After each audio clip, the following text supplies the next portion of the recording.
Welcome to Donmar TV News Channel. Sinabi ni Senator Bongo tutulong siya ngayon sa kampanya ng Pangulong Duterte na kumakandidato sa pagkasenador.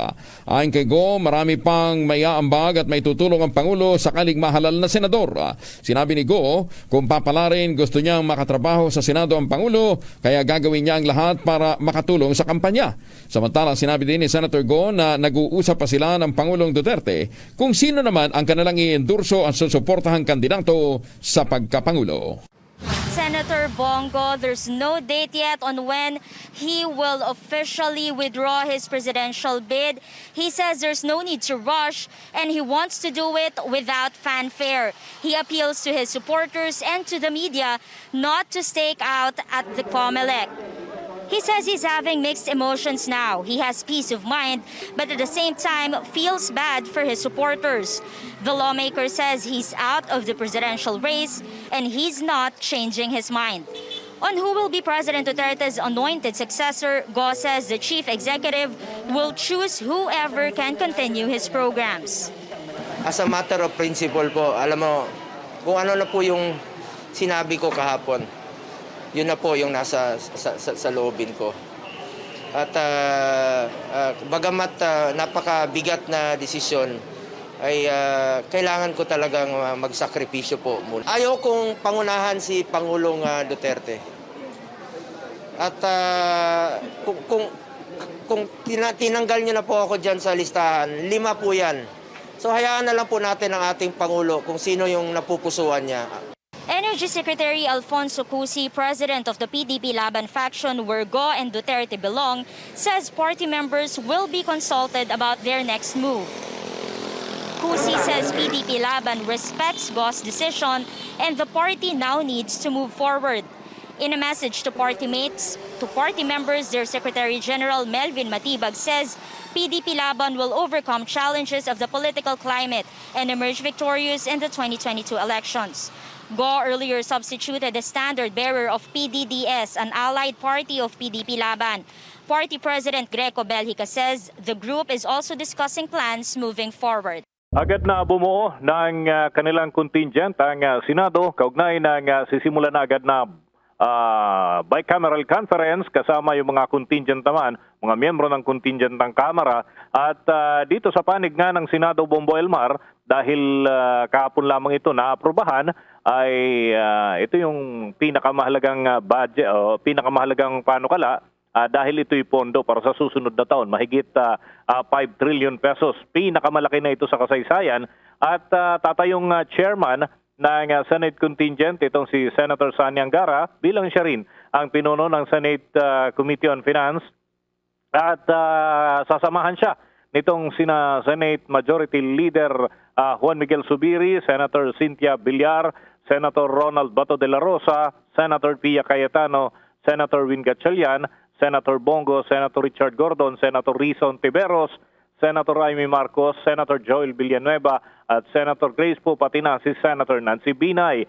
Una nga rito ay naaprubahan ng Senado sa ikatlo at pinal na pagbasa sa loob lamang ng maikling panahon ng naturang panukala dahil ito naman ay certified urgent. 22 yung mga pumabor sa naturang panukala, Bombo Elmar, at wala nang kumontra pa mula sa panig kahit ng minority group.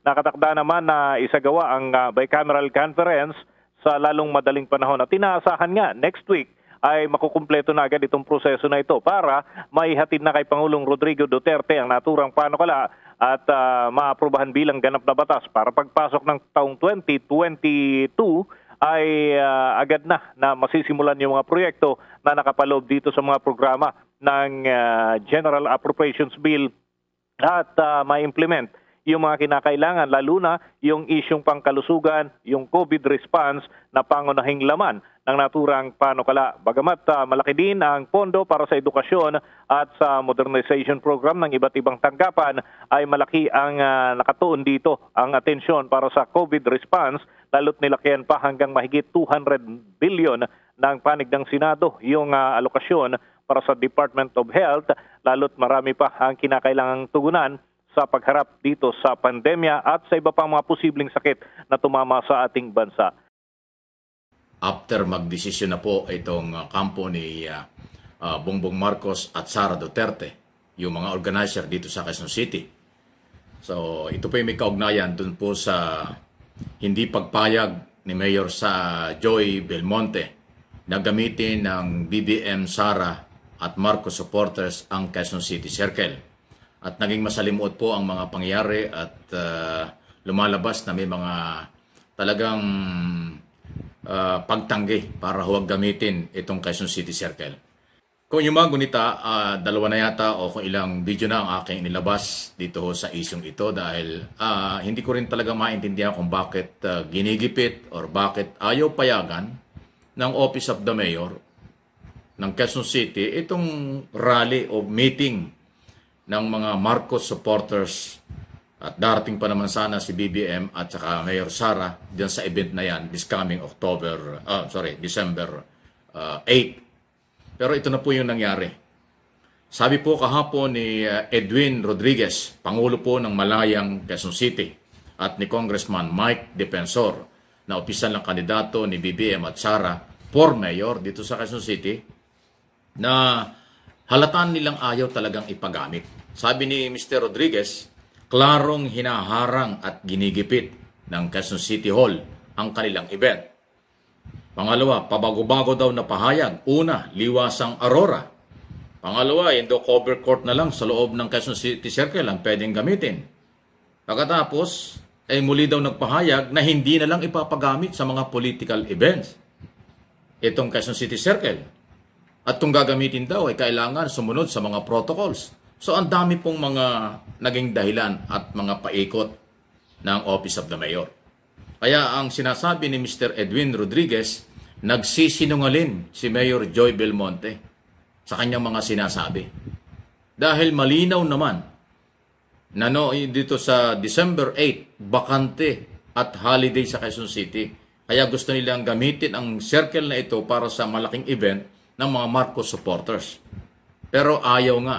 Dahil sa ang sinasabi ng City Administrator ng Quezon City Circle, gagamitin daw ng Office of the Mayor. So malinaw po na mayroong politika rito. Dahil po ang kandidato ni BBM Sara Duterte ay si Mike Defensor as mayor. Si Belmonte, ang kasalukuyang alkalde, ay sa ibang partido. So masyadong politika na ho ang nangyayari dito. Panggigipit talaga. Ayaw ako kung bakit nangyayari ito. Dito ho sa Metro Manila pa ito. Alam nyo, katulad ng dati na aking mga sinasabi na, ang Quezon City po ay original na isa sa mga baluarte ng mga Marcos supporters noong araw pa, 35 years ago, 40 years ago, identify na merong Marcos supporters dito sa Quezon City. Bakit ngayon lang ay garapalan itong pagpigil sa mga rallying ito at paghaharap na ito?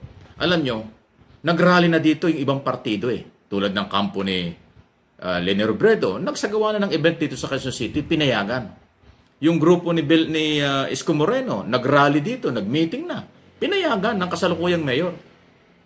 Tapos itong Marcos supporters, BBM at Sara ay gustong magkaroon ng event dito, ayaw payagan. Ang daming paikot at ang daming dahilan. Kaya ang assessment ni na Edwin Rodriguez, presidente nga ng Malayang Quezon City, at saka si Congressman Mike Defensor, talagang hinaharas na sila. Kaya ito na po ang decision ngayon. Sabi po ni Congressman Mike Defensor, hindi na sila magme-meeting dito. Magkakaroon na lang ng motorcade. Sana naman itong motorcade na ito, huwag din pigilan, huwag harangan. So kayo po ng mga Marcos supporters, ano po inyong masasabi dito? O kahit na hindi Marcos supporters, kasi tayo po ay merong demokrasya. Ang political exercise, dapat hindi hinaharang ito. Authorized ng COMELEC na ang mga tao ay magpakilala at makilala ang kandidato. Pero bakit dito sa Quezon City nangyayari itong ganito? Local issue ito naging national. Kasi ilang beses na nakiusap ang Marcos Group sa Quezon City government, hindi pagbigyan. Pinagbibigyan pero ang dami ng requirements na hinihiling. At saka ngayon, ang huli nga hindi na raw ipapagamit sa mga political event. Bakit? Kanino ba itong Quezon City Circle? Pag-aari ba ito ng mayor? Hindi pa pag-aari ito ng taong bayan? Hindi ba government property ito? Pag sinabing government property, ang lahat ng Pilipino, hindi lang taga Quezon City, pwedeng gumamit ng circle. Katunayan ng Quezon City Circle, pag Saturday, Sunday, punong-puno ng tao yan. Hindi lang taga Quezon City ang nandyan. Namamasyal at kung ano-anong ginagawa. Ay bakit yung event na holiday naman na hindi ho payagan? So kayo na nga po ang magsalita rito kung ano po yung inyo pong mga comment, reaction ay akin pong inaasahan din. Sabi ko nga local naging national na. Ito ay sinasabi ni Congressman Mike Defensor, hindi lang ito nangyari pala. Noong 2016 nangyari din ito. Hindi rin daw pinayagan kahit motorcade ang kampo ni BBM noong araw na tumatakbong Vice President noong 2016. Ngayon presidential candidate, ayaw pa rin. Ano ito? Ba't hindi maging parehas? So, inuulit ko ang aking apela dati sa aking mga naunang na-upload na sana hindi ganito ang treatment ng mga incumbent official, local government, sa mga sinasabi nilang kalaban sa politika. Dapat maging fair. Sinisikap ng COMELEC, ng PNP, ng ating militar ang malinis at maayos na eleksyon. Pinipilit din ng gobyerno na maayos ang eleksyon. National, bakit naman sa local may ganitong sitwasyon? Di ho ba nakakabahala ito at hindi naman ho talaga maganda? Kaya tuloy ang aking pong opinion, assessment sa isyong ito, mas lalong lumakas at lalakas pa ang kampo ni BBM at Sara at ni Congressman Mike Defensor, kandidatong Mayroong Quezon City, dito sa ginawang ito ng kasalukuyang alkalde. Yun po ang aking tingin. Lalo nilang pinasikat, lalo nilang pinakilala. Hindi lang ngayon sa Quezon City pinag-uusapan, sa buong mundo na. Dahil naalalaman ng taong bayan dito at sa abroad ang kasalukuyang sitwasyon. So, pinalalakas niyo at ito ay big challenge. Palagay ko lalo ang palalakasin at lalakas ang mga Marcos supporters dito sa Quezon City sa ganitong harassment na itinuturing nila. Sabi ni Mr. Edwin Rodriguez, kakaiba ito. Sabi ni Congressman Mike Defensor, hindi fair ito. Hindi pares na laban ito. At nakikita at nararamdaman. Paano ngayon niya?